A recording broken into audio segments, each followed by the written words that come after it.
23 septembre 1978. Lettre à Carole Weisweiler. Bien chère Carole,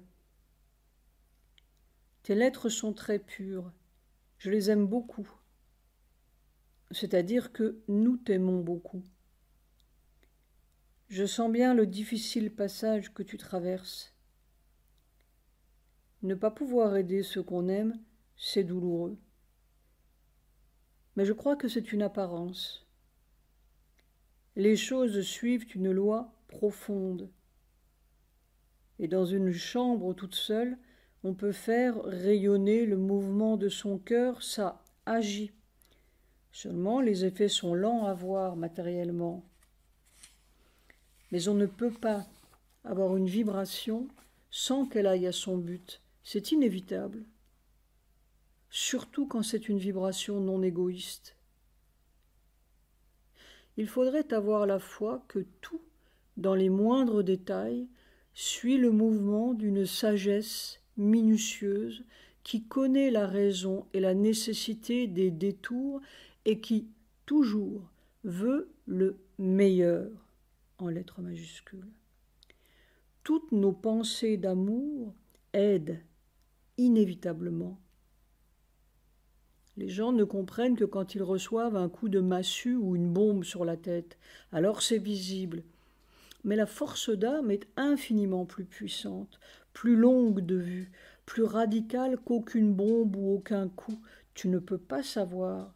Par exemple, comme votre amour à tous m'a merveilleusement aidé dans le silence, à travers toutes les difficultés. Ça m'a porté. Et si nous sommes seulement quelques-uns à vouloir silencieusement, purement, vraiment, le changement du monde et le règne de beauté, ça doit se produire.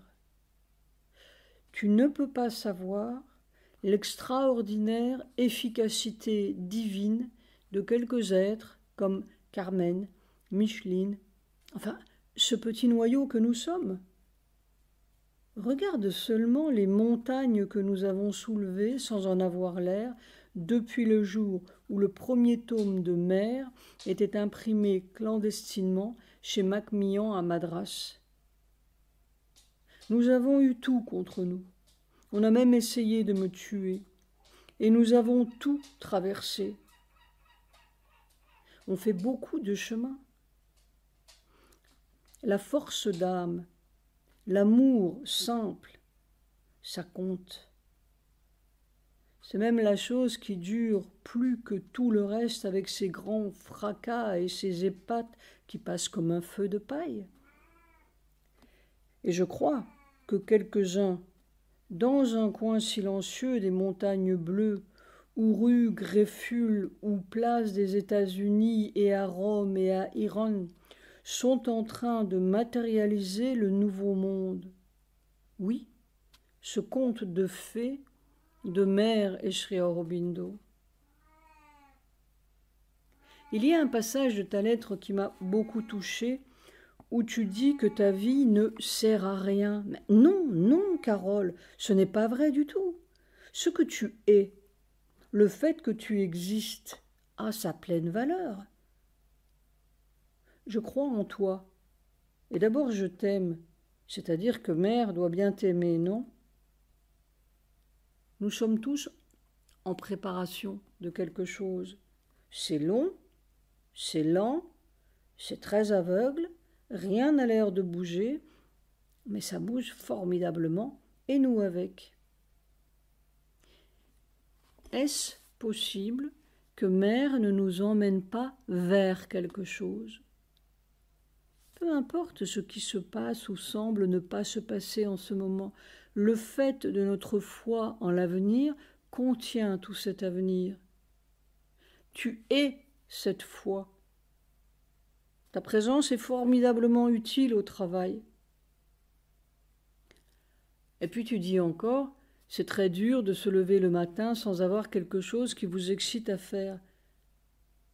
Cela m'a beaucoup touchée aussi. Écoute, pourquoi ne ferais-tu pas, gratuitement, pour rien et pour personne, comme ça, par amour, pour la joie d'aimer, ce script sur le film de mère. Avec les 3 volumes, tu as tous les matériaux voulus. Et j'ai l'impression que si tu arrives à matérialiser ça, toute seule dans ta chambre, ça trouvera automatiquement son chemin de réalisation. Ça obligera les circonstances à se modeler sur ce que tu as fait. Tu pourrais faire un merveilleux film de mère si tu la présentes non comme une sainte, mais comme ce qu'elle était, et est vraiment la plus grande aventurière du monde.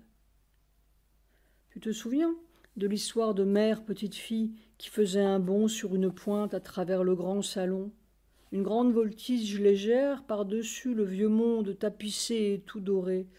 Je vois le film s'ouvrir comme cela, le grand bond. Mère, c'est celle qui bondit à travers toutes les apparences pour saisir la merveilleuse réalité. Et cette danse des atomes qui faisait une révolution dans sa tête, les arbres qui communient, les bêtes qui communient, les temps passés qui défilent et ceux de l'avenir, cette quête inlassable pour trouver le secret, dépister tous les vieux trucs, et Tlemcen, et la grande note bleue qui éclate, le monde qui éclate comme les tableaux impressionnistes, et Théon, Richard, toutes ces menaces qu'elle traverse avec un rire, tous ces fantômes qu'elle transperce pour arriver à la réalité de la terre. Puis, Sri Aurobindo, comme une minute d'éternité, seule, devant ce cercueil, Satyavan qu'elle va chercher dans la mort. Alors il y a ce double monde vertigineux où les images de mère défilent, assaillies par tous ces petits Judas, ces gens qui la croient vieille, gâteuse, une sorte de sainte à adorer, tandis qu'elle taille dans l'avenir et qu'elle est si jeune, plus jeune que tous ces gens qui croient en la mort, veulent la mort, l'obligent à la mort, et elle qui tire la merveille sur la terre, le grand bateau supramental, le conte de fées vivant, l'espace renversé, le temps renversé, la mort renversée. Il y aurait des découpages merveilleux à faire dans ces paroles prophétiques et si pleines d'espoir pour la terre. La terre, son grand amour. Il faudrait reprendre ces expériences, les projeter en images, tandis qu'autour d'elle, il y a tout ce petit peuple d'adorateurs obscurs qui la poussent dans la mort, qui ne veulent pas de son rire, sa joie, son humour qui renverse toutes leurs petites notions. 2 mondes superposés, la lutte contre la vieille espèce, la voix du pranab « No, I don't want !» la terre qui dit non. Oh, Carole, un film terrible et merveilleux.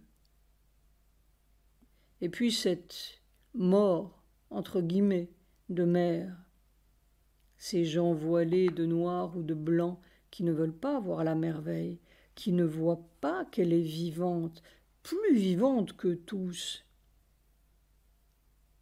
Alors ce corps, dans le silence de la tombe, qui émet ces radiations, dont toutes les cellules vibrent et qui font trembler le vieux monde. Cette petite fille légère qui bondit à travers le vieux mur de la mort, tandis que les grands prêtres et prêtresses officient sur sa tombe couverte de fleurs. Il y a même un tronc accroché au samadhi pour les oboles de la nouvelle église. Et elle rit. Quoi? Vous voulez encore une église? L'église des vieux chimpanzés. J'imagine même qu'on pourrait faire une sorte de personnage mythique qui ne serait pas Satprem, mais un représentant humain près d'elle à qui elle ferait voir en les disant ses expériences, à qui elle ferait vivre son conte de fées, à qui elle se montrerait jeune et pleine de rire, et qui la verrait jeune, légère, merveilleuse, qui croirait au conte de fées. Et puis tout d'un coup, on la descend, morte, entre guillemets, sous ses yeux stupéfiés dans ce grand hall décoré. Elle lui sourit. Elle est là, tu leur diras. Et puis encore le couvercle de ce cercueil qu'on pose sur sa tête avec un dernier rayon de soleil, et lui, tout petit, tout blanc, qui regarde et regarde l'affreuse mascarade. Et on le chasse finalement, parce qu'il croit en la merveille, parce qu'il la voit vivante. Oh, Carole! Il faudrait faire un film terriblement et merveilleusement véridique. Les deux, terribles et merveilleux. Une formidable aventure de l'espèce nouvelle, de la vision nouvelle. Prendre des acteurs réels, pas un montage de photos de mer, non, reconstitué avec des personnages vivants qui incarnent. Faire un film sans se soucier des impossibilités ou des possibilités. Tu pars n'importe où et mère te prendra par la main et elle t'emmènera dans sa forêt merveilleuse. Un conte de fées, terrible et merveilleux. Chaque matin, tu te lèves avec ça, tu vis avec ça. Tu plonges vertigineusement dans mer. Tu fais un film comme on n'en a jamais fait. Même Jean Cocteau n'avait pas rêvé de ça. Note de bas de page, Carole était la fille adoptive de Jean Cocteau. Il faut beaucoup d'audace. Il faut avoir tous les courages. Les impossibilités sont un défi pour établir le merveilleux possible. Mère te donnera toutes les inspirations. Vas-y, jette-toi dans cette aventure sans te soucier des producteurs et des réalisateurs. Ta propre réalisation obligera tout le reste à suivre. Et puis ne demande conseil à personne. Vas-y de toute ton âme. Il faut avoir le courage de synthétiser les données, de les changer en mythes. Un grand mythe qui devient vrai. Tout est symbolique. Les personnages sont symboliques. Il faut revivre tout ça, le faire revivre comme si c'était 2000 ans en arrière, sans souci des petits personnages actuels, sans souci de ce qu'on en dira, pensera, l'arracher de sa réalité présente minuscule pour en faire un grand symbole de la transformation de la Terre. Oui, il y a Théon, Richard, Pranab, les grandes ombres de la mort, tout ce qui résiste et ne veut pas, ou veut seulement la vieille manière, toute la vieille espèce qui se débat. Non, ce n'est pas une sainte, c'est une grande aventurière et une formidable aventure. Celle qui voulait conquérir la mort. Orphée. Et la mort n'est pas dans les petits souterrains, mais tout autour, dans la vie quotidienne et les personnages quotidiens. Nous sommes dans la mort. Et c'est elle, avec un grand L, mère, qui essaie de nous tirer, nous les hommes, de notre mort quotidienne. Nous croyons en des lois qui n'existent pas, et elle crie à la terre « Réveille-toi !» Vas-y, pas à pas, Carole. Chaque pas te conduira au pas suivant. Simplement, tu commences, et tu verras bien où tu aboutiras. Décolle-toi du présent et des soi-disant faits, et transforme tout ça en un grand mythe. Ce n'est pas la vie de mère, entre guillemets, qu'il faut faire, c'est la légende du nouveau monde. Voilà, je t'embrasse très tendrement. Pardonne mes phrases décousues, c'est l'élan qu'il faut attraper, le mouvement merveilleux de mer, cette grande ballerine qui traverse les apparences mensongères de notre prison intellectuelle. Et par ton film, tu aideras le nouveau monde à être avec toi, très tendrement, Satprem. PS. Sais-tu que c'est Sujata qui t'a vu faire le film de mer? Et c'est Sujata qui a vu comme première image du film cette petite fille qui fait un grand bond à travers les salons du vieux monde. C'est ça le film, un bond dans l'avenir. 27 septembre 1978. Lettre personnelle. Il y a un raz-de-marée de nuages qui a englouti toute la plaine dans une écume bouillonnante. Nous flottons, tout bleus, au-dessus de ce cataclysme blanc. Lanzen est un drôle d'endroit. Qu'est-ce que veut dire tout ça? Depuis hier ou avant-hier, j'ai une sorte de sensation que Land's End veut dire quelque chose. Les idées, je n'en ai plus beaucoup et elles sont toutes contradictoires. Mais dans la peau, il y a une sorte d'acquiescement et de reconnaissance à la fois. Bref, je me réconcilie avec ce foutu endroit, qui est bien joli tout de même. Et j'attends. Je suis une espèce d'attente. À quand la cassure? C'est ça que j'attends. Oh, pas spécialement à Pondy, la cassure radicale. Alors, une grande mousse de neige déferlera sur le monde et il faudra être léger. Si le vrai monde arrivait vraiment, sacrée surprise pour la fanfare ashramite. Moi, je ne sais pas. J'attends un certain jour où je rigolerai énormément. En attendant, au travail. C'est très important cette matérialisation de mer ici. Et puis ces quelques êtres qui vivent pour ça. Un lieu où il n'y ait que cette vibration-là. C'est peut-être ça qui précipitera le raz-de-marée du nouveau monde. Je sens que ce travail silencieux ici, à quelques-uns, a un sens. J'ai même l'impression depuis 2 jours que Mère et Sri Aurobindo ont parfaitement arrangé ça. Nous allons être les témoins, c'est ça que je sens. Land's End, une sacrée première loge. Je crois qu'on va avoir beaucoup de surprises. Et on va découvrir, pas à pas, que tout ce qu'ils ont dit, c'était vrai. Ça te prenne. 4 octobre 1978. Lettre personnelle.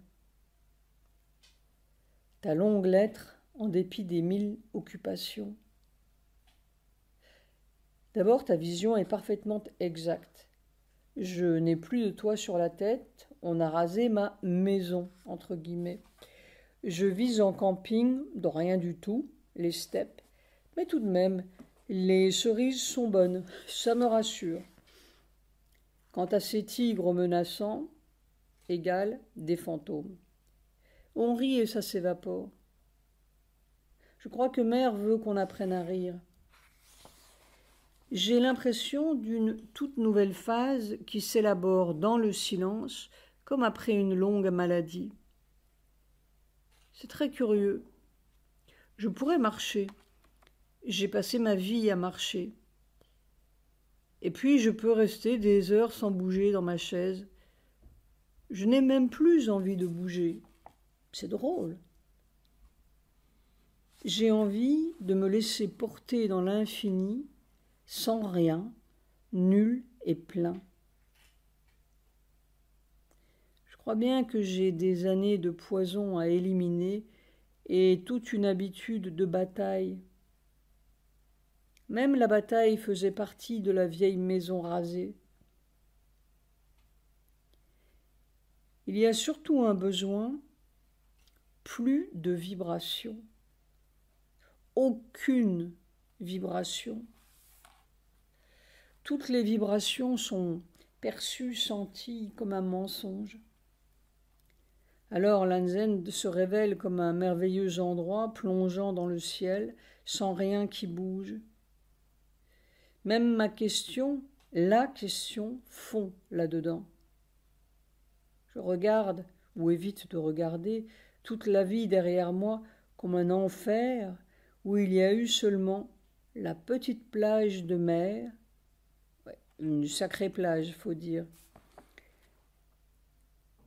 Qu'est-ce que vous avez fait? Rien. Qu'est-ce que vous êtes devenu? Rien. J'ai seulement épuisé du trop. Et puis maintenant, il y a seulement, oui, comme tu dis, une petite tente dans une grande steppe lumineuse, ouatée presque. Et qu'est-ce que vous attendez? Le miracle, rien de moins. Et je ne l'attends même pas pour moi, entre guillemets. Je ne sais plus très bien où il est celui-là, mais pour le monde.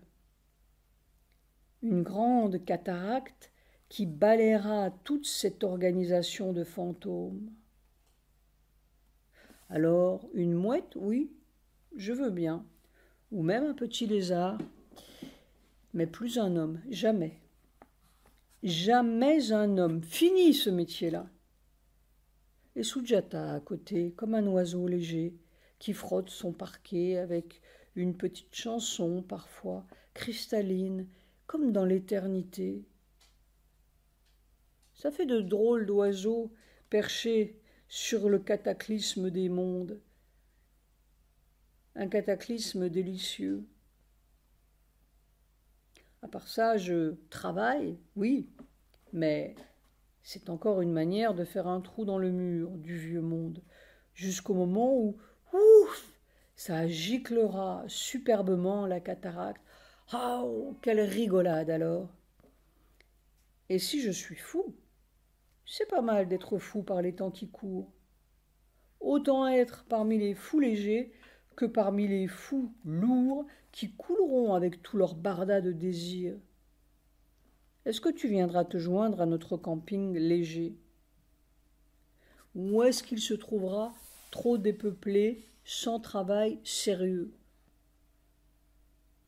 D'ailleurs, on attend la machine.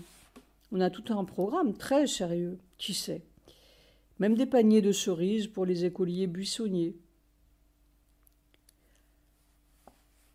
Alors, monsieur Thierry de Citivo, note de bas de page, un grand, entre guillemets, journaliste qui voulait m'interviewer. Monsieur de Citivo, soyons sérieux, qui a interviewé des chefs d'État. Je ne sais pas si l'État sera encore sur la carte, mais enfin, ce ne sont pas des manières. Donc j'attrape ma corde à chèvre mentale pour me tirer de toute force dans ce pétrin-là. A priori, je ne vois rien qui va faire crouler les étoiles. A posteriori, il pourrait aller interviewer M. Hua et lui glisser dans l'oreille que Madame I est en train de préparer un sale coup pour la fanfare et que les xylophones chinois pourraient agrémenter le concert des forces démocratiques de quelques pétards bien placés qui feraient une sacrée panique. Ce serait intéressant à voir. Et lui demander 12 000 yens. Je n'ai rien de sérieux à dire. Si, porte-toi bien. Et viens faire du camping. Ça te prenne. 5 octobre 1978. Lettre à 2 Auroviliens. Vous vous méprenez tout à fait sur le sens de ma dernière lettre. Je n'ai jamais pensé que le sens d'Auroville consistait à vivre comme des sardines individuelles dans une boîte collective, ni que l'unité d'Auroville consistait à vivre tous sur le même modèle, au même endroit, en faisant sa génuflexion à la même heure. Même les paradis égalitaires de Marx ne rêvaient pas d'un communisme ou communautarisme si intransigeant. Et si ça doit être cela, le supramental est l'idéal d'une communauté gnostique, alors filons au Kamtchatka avec les petits ours polaires. Je suis moi-même le plus individualiste des individualistes et fais soigneusement bande à part. Et pourtant, semble-t-il, je travaille parfaitement pour la communauté d'Auroville et celle du monde en essayant de communiquer par mes moyens le sens et la force de l'œuvre de Mère et de Sri Aurobindo. L'unité, oui, dans une diversité infinie, et chacun par ses moyens particuliers. Sri Aurobindo lui-même disait que le plus haut était pour la communauté humaine à son apogée, que le plus haut état pour la communauté humaine à son apogée serait l'anarchisme divin, et non, ouf, le caporalisme mental. Mais cet anarchisme supérieur ou ce suprême individualisme ne pouvait exister que sur une seule base, la disparition du petit individu égoïste dans la personne divine qui est au centre et qui est la personne de tout le monde. Là, on est parfaitement un, et c'est le seul lieu où l'on soit un. Il n'y en a pas d'autre, et aucun autre truc ne remplacera cette opération primordiale et chirurgicale. C'est le seul gouvernement possible, et la seule communauté possible, parce que c'est la seule chose qui communie et qui sait. Il ne s'agit donc pas d'être à Aspiration ou à Snarga ou à Pantin, mais dans ce lieu unique du dedans où tout se rencontre et de faire fondre là-dedans les petits et les gros égaux. Je ne doute pas que B donne ses vaches, son lait et que sais-je au restant de la communauté, mais ce n'est pas la question. Je ne doute pas que B et C soient différents des X, Y, Z qui vivent à Aspiration ou à Pantin, et tant mieux. Si tout le monde se ressemblait, ce serait une grande barbe. Ce n'est pas la question.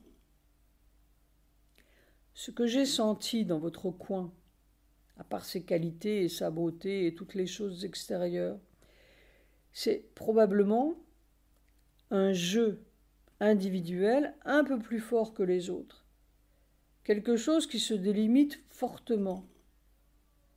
Et c'est une qualité aussi indispensable parce que ce que le divin demande, ce ne sont pas des petits moutons sages et bien adorants, mais des êtres forts, riches, doués de qualités actives. Pour cela, ces individus forts et bien constitués, il est plus difficile que pour d'autres de se donner au divin et de faire fondre leurs limites. C'est plus difficile, mais le résultat est plus riche. Sri Aurobindo disait même qu'il faut avoir en soi un peu du titan, afin de mieux donner son titan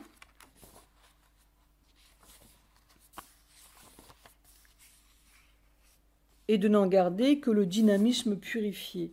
Alors voilà, B et C se heurtent à cette partie forte d'eux-mêmes et bien constituée, ce monument individuel, un peu violent et tempétueux, mais riche, qui doit fondre dans autre chose.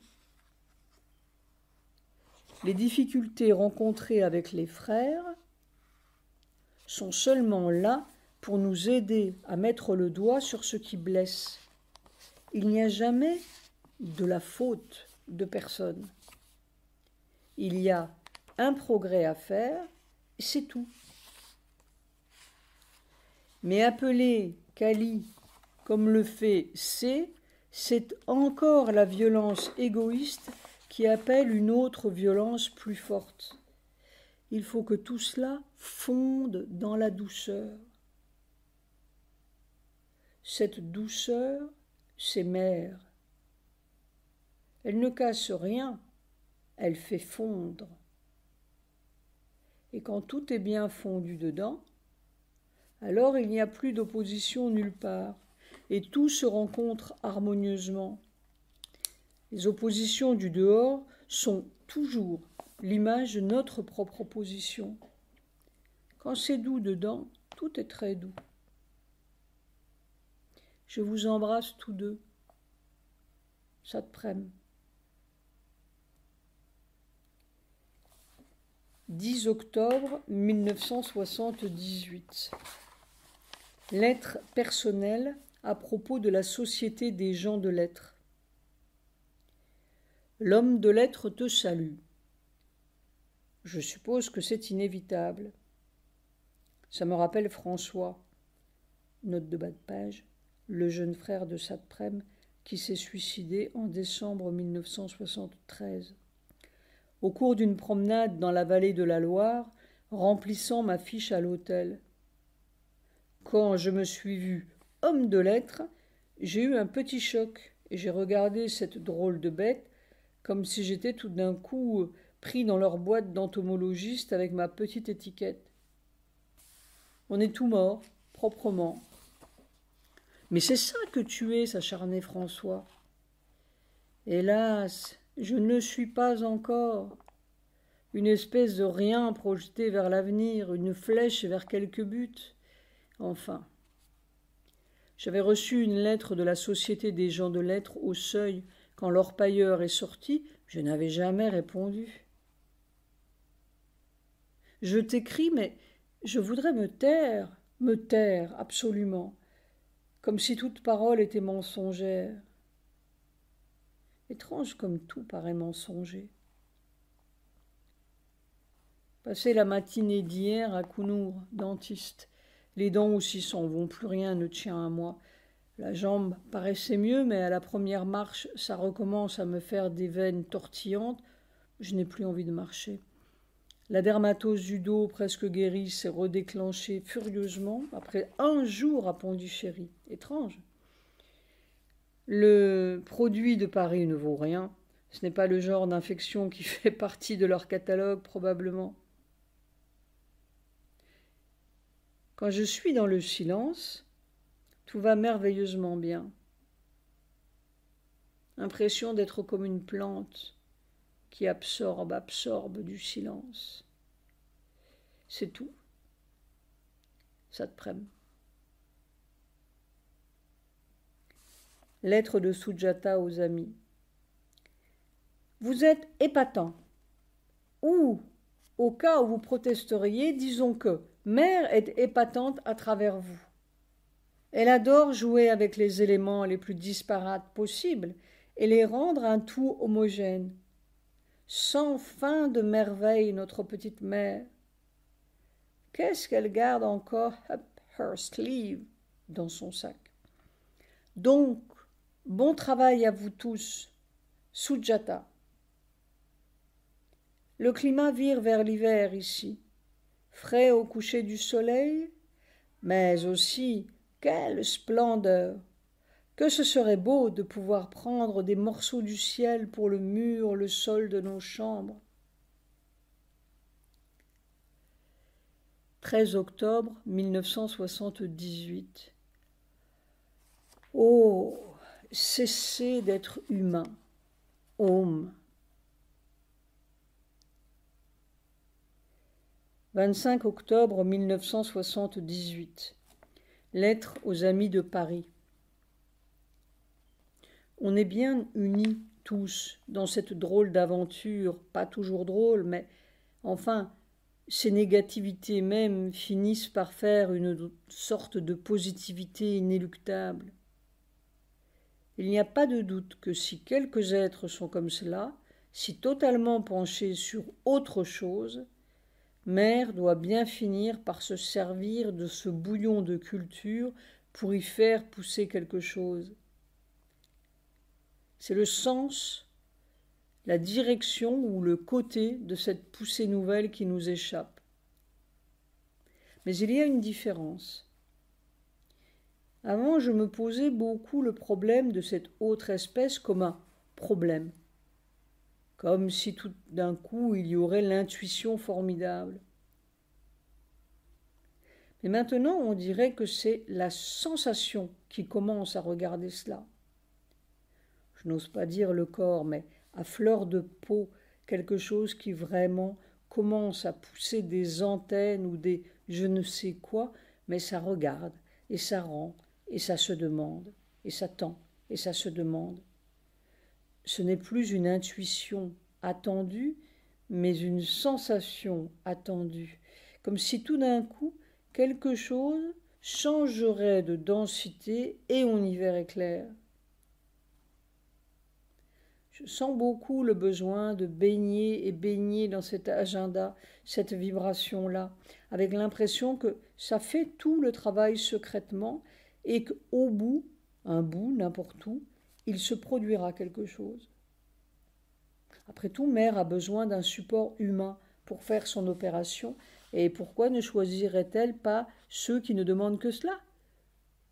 Le tout est de ne demander que cela. Il faut être très hors la loi, pendu dans rien et extraordinairement attentif. Je suis prêt à quitter cette peau dans 3 secondes. Mais pourquoi, gratuitement, ce superflu de vie qui n'a envie de rien de cette vie ne serait-il pas utilisé? Au fond, c'est cela. La tente, entre guillemets, c'est à fleur de peau. Toute la maison est partie. Bon, alors, je vois un Robert léger et parfaitement gratuit qui grimpe sur les toits pour y mettre du coaltar, visse les conduites de salle de bain et se livre à toutes sortes de besognes improbables en jouant, et puis une âne parfaitement farfelue avec toutes sortes de petites fées et lutins improbables qui lui grimpent dans les cheveux. Tout ça ensemble, ça doit bien faire quelque chose, non? Mère qui a toujours envie de rire devrait trouver là un terrain de jeu moins barbant que celui de Pondichéry, non? J'ai de plus en plus la sensation que ce foutu Land's End n'est pas si foutu après tout, mais qu'il faut un long, long bain de silence pour laisser tomber complètement le vieux manteau.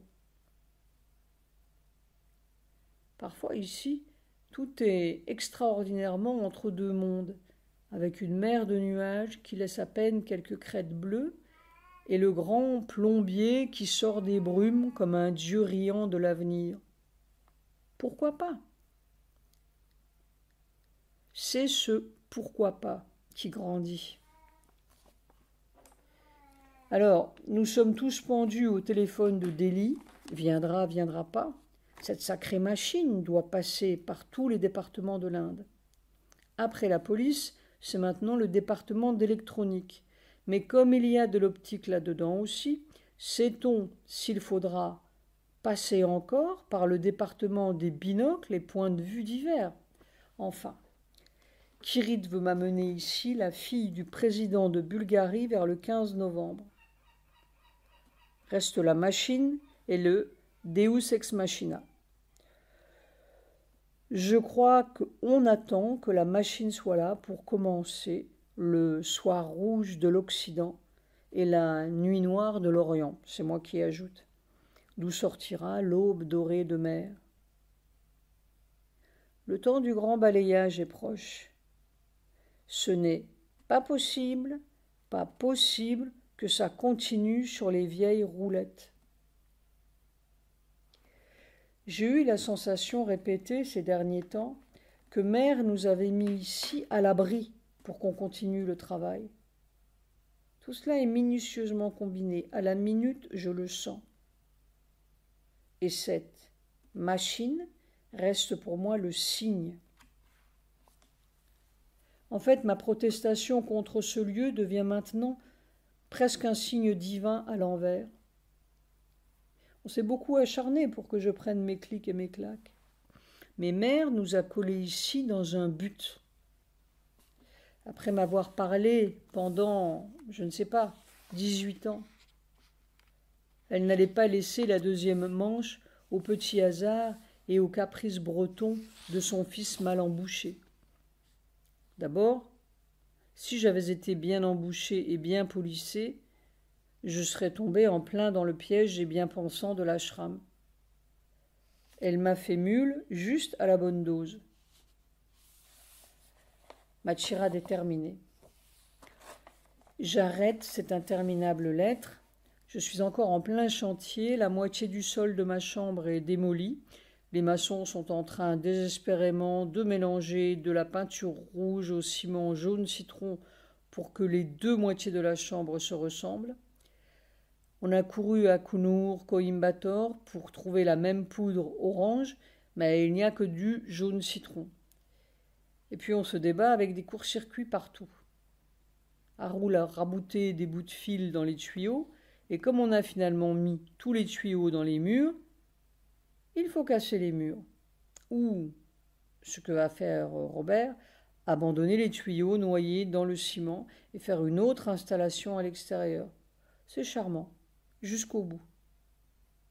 Une malhonnêteté générale et impudente. Je vous quitte. Je suis fatiguée. J'ai couru entre cette lettre et les seaux de peinture des maçons.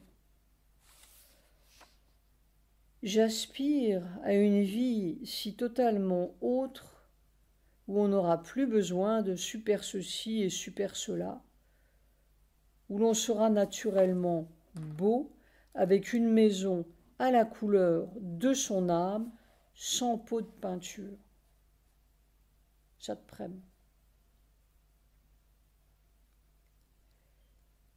30 octobre 1978. 55 ans de misère.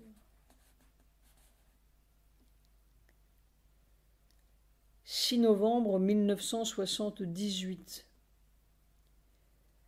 Une fatigue écrasante dans le dos. Lettre personnelle de Sujata, traduite de l'anglais. Bonjour, voici les dernières nouvelles. Nous sommes tous en train de nager, enfin presque. Cela fait des jours qu'il pleut et pleut et pleut. Et à l'abondante bonté d'Indra, dieu de la pluie, Pavan, le dieu du vent, a ajouté son espièglerie. Excusez mon langage, mais je suis aussi pleine d'imagination et de fantaisie que tout le reste. Aux difficultés de Robert vient de s'ajouter l'effondrement de la muraille de Chine. Oui, notre muraille de Chine, derrière Happywood, celle bâtie par le gentil Mani. Boum, bam, crou, et voilà les pierres qui s'écroulent sur le puits foré, démolissant quelques tuyauteries en chemin et ensevelissant les deux puits sous des tonnes de boue. Alors, maintenant, il faut tout recommencer. Si seulement nous avions la lampe d'Aladin, ou même simplement sa bague, pour donner des ordres à un géant, ce serait tellement plus pratique. Ne croyez-vous pas? 8 novembre 1978, Indira remporte les élections législatives à Chikmagalur.